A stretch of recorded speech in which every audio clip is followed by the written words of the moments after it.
Here is the Flutarina in low D, D4,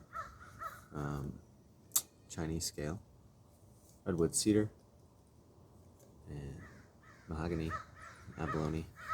There's a tone hole right here, and that has to remain open when you play the flute. Helps the air flow through the instrument properly.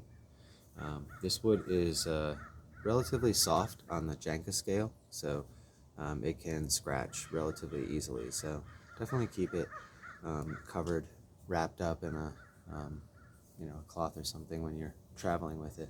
But since it's so small, it's easy to safely store in many things: purses, backpacks, pockets.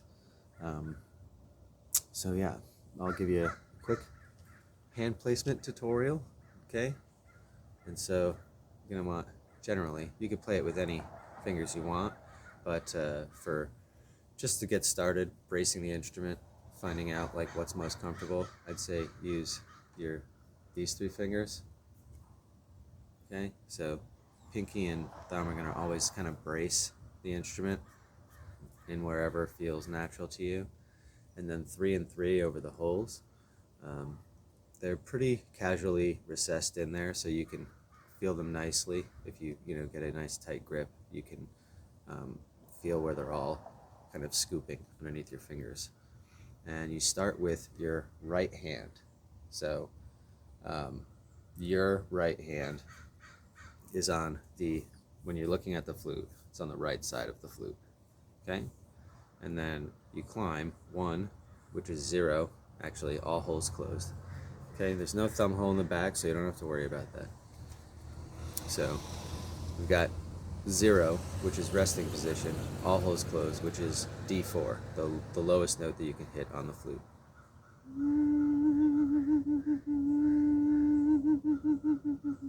So you don't have to blow hard at all to make this thing light up and sing. So that's just first pointer, and I'd say your breath pressure can be soft to moderate and climbing to moderate as you reach higher up on the flute and more air is being let out. But its temperament is pretty smooth all the way throughout, so you can kind of use the same air pressure for each finger hole until you feel like your ear is really hitting the green line with each note. They're all concert tuned, so the main thing with an instrument like this is that it has the ability to suck up a lot of extra pitch bending capabilities depending on the amount of velocity or force of air that you put into the instrument. So there's kind of like this needle pivoting thing that you have to play with the sound. But this one, in comparison to some of my other models, its temperament is really, really sharp and smooth all the way throughout, so you don't have to worry about pitch bending for, I'd say, hitting the notes with this one. That's just like extra stuff that you can add in for technique when you want to make a note a little bit more expressive. So the general climb, 0, 1, 2, 3, and then from the bottom again, 4, 5, 6, okay?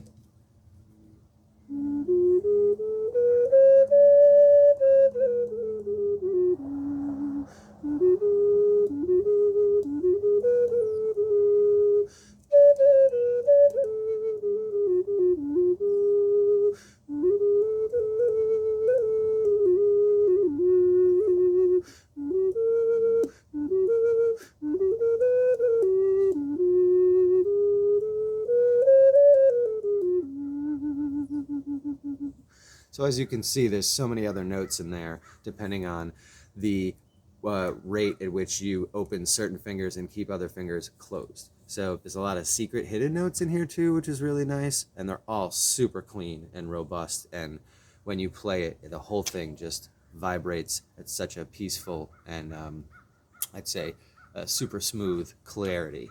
So for any of the sacral chakra oriented stuff, it's going to be a really, really lovely flute, divine masculine and divine feminine. So rock on. I hope this was helpful. I'm going to give it another quick buff and just package it up, sanitize it up and whatnot, and mail it out to you today. So take it easy and enjoy. This will be with you in a day or so.